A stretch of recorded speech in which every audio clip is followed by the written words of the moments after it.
Ming bor eshitgandan bir bor ko'rgan afzal deganlardek, biz Namangan shahridagi Gidroplast zavodiga tashrif buyurdik. Zavodda suv yomg'ishlari qanday jarayonlarda ishlab chiqarilishini kuzatdik. 150 litrdan 2500 litr suv sig'imiga ega bo'lgan yomg'islar ishlab chiqariladi.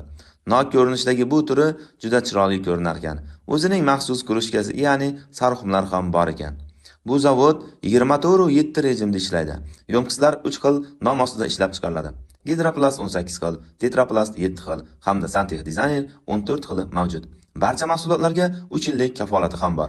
Yomg'islar 2 xil uslubda ishlab chiqariladi. Havo puflab shakl berish va maxsus qoliplarga quyish orqali. Xomashyo qoliplariga erib tushgandan keyin katta bosimda havo haydab shakl beriladi. Idishlar 3 qavatdan iborat bo'lib, ichki qatlami ichimlik suviga mos keladigan sanitar toza xomashyodan, tashqari qatlami esa quyosh nuriga chidamli xomashyodan tayyorlanadi. Bu suv idishlar yaxshi kunlaringizga xizmat qilsin. Salomat bo'ling.